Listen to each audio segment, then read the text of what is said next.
കർണാടക ശിരൂരിൽ മണ്ണിടിച്ചിലിൽ കാണാതായ കോഴിക്കോട് സ്വദേശി അർജുനെ കണ്ടെത്താനുള്ള കാത്തിരിപ്പിലാണ് കുടുംബവും കേരളവും. അർജുനായുള്ള തെരച്ചിൽ വീണ്ടും തുടങ്ങും എന്ന വിവരമാണ് പുറത്തുവരുന്നത്. 2 ദിവസത്തിനകം തീരുമാനമുണ്ടായേക്കും.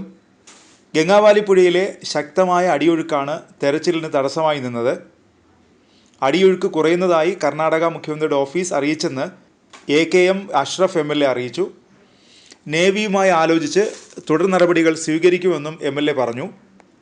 പുഴയുടെ ഒഴുക്കിൻ്റെ ഗതി കുറഞ്ഞാൽ തെരച്ചിൽ നടത്താം. ഇപ്പോൾ 4 നോട്ട് വേഗതയിലാണ് ഗംഗാവാലി പുഴയുടെ ഒഴുക്ക്. ഇത് 2 നോട്ട് വേഗതയിലെത്തിയാൽ ദൗത്യം വീണ്ടും തുടങ്ങാം. 2 ദിവസത്തിനുള്ളിൽ ഒഴുക്കിൻ്റെ ശക്തി കുറയുമെന്നാണ് കരുതുന്നത്.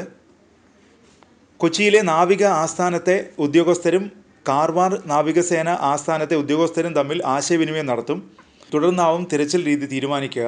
പുഴയിലെ ഒഴുക്ക് കുറയുന്നതിനനുസരിച്ച് 2 ദിവസത്തിനുള്ളിൽ തീരുമാനം എടുക്കാമെന്ന് ഉറപ്പു കിട്ടിയതായി AKM അഷ്റഫ് MLA പറയുന്നു. മുഖ്യമന്ത്രിയുടെ പ്രത്യേക ഓഫീസറെ ബംഗളൂരു വിധാൻ സൗധത്തിലെത്തി കണ്ടെന്നും MLA പറഞ്ഞു. അതിനിടെ ഗംഗാവാലി പുഴ ഒഴുകിയെത്തുന്ന കടലിൽ ജീർണിച്ച നിലയിൽ ഒരു മൃതദേഹം കണ്ടെത്തിയിരുന്നു. മത്സ്യത്തൊഴിലാളികളാണ് ദിവസങ്ങൾ പഴക്കമുള്ള മൃതദേഹം കണ്ടെത്തിയത്.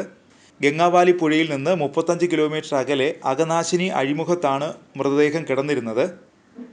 ഒറ്റ കാഴ്ചയിൽ തിരിച്ചറിയാൻ സാധിക്കാത്ത വിധത്തിലായിരുന്നു മൃതദേഹം. തിരച്ചിലിനൊടുവിൽ കോസ്റ്റ് ഗാർഡ് മൃതദേഹം കരയ്ക്കെത്തിച്ചു. പ്രാഥമിക പരിശോധനയിൽ മൃതദേഹം അർജുൻ്റേതല്ലെന്ന് കണ്ടെത്തിയിരുന്നു. കാണാതായ മത്സ്യത്തൊഴിലാളിയുടെ മൃതദേഹമായിരുന്നു അത്. മൃതദേഹം DNA പരിശോധനയ്ക്കും അയച്ചിട്ടുണ്ട്. അർജുനെ കണ്ടെത്താൻ ശ്രമിക്കണമെന്ന് കർണാടകയോട് മുഖ്യമന്ത്രി പിണറായി വിജയൻ ആവശ്യപ്പെട്ടിരുന്നു. ആവശ്യമുന്നയിച്ച് മുഖ്യമന്ത്രി സിദ്ധരാമയ്യയ്ക്ക് പിണറായി വിജയൻ കത്തും അയച്ചിരുന്നു. അർജുൻ്റെ കുടുംബത്തെ കോഴിക്കോട്ടെ വസതിയിലെത്തി മുഖ്യമന്ത്രി കണ്ടിരുന്നു. അർജുനെ കണ്ടെത്തുന്നതുമായി ബന്ധപ്പെട്ട് നിലനിൽക്കുന്ന ആശങ്കകൾ കർണാടക സർക്കാരിനെ അറിയിക്കുമെന്നും ബന്ധപ്പെട്ട നടപടികൾ സ്വീകരിക്കുമെന്നും മുഖ്യമന്ത്രി കുടുംബാംഗങ്ങൾക്ക് ഉറപ്പു നൽകിയിരുന്നു. സന്ദർശനത്തിന് പിന്നാലെയാണ് മുഖ്യമന്ത്രി കർണാടകയ്ക്ക് കത്തയച്ചത്. അടിയൊഴുക്ക് ശക്തമായ ഗംഗാവാലി പുഴയിൽ ഇറങ്ങി പരിശോധിക്കാൻ കഴിയില്ലെന്നാണ് ജില്ലാ ഭരണകൂടം പറയുന്നത്. സ്വമേധയാ പുഴയിലിറങ്ങാൻ തയ്യാറായി മത്സ്യത്തൊഴിലാളിയായ ഈശ്വർ മാൽപ്പയും സംഘവും എത്തിയെങ്കിലും ജില്ലാ ഭരണകൂടം അനുമതി നൽകിയിരുന്നില്ല. നാവികസേനയുടെ സഹായത്തോടെ കഴിഞ്ഞ മാസം 26-ാം തീയതി 3 തവണ ഈശ്വർ മാൽപ്പെ പുഴയിലിറങ്ങി മുങ്ങാൻ ശ്രമിച്ചെങ്കിലും വിജയിച്ചില്ല.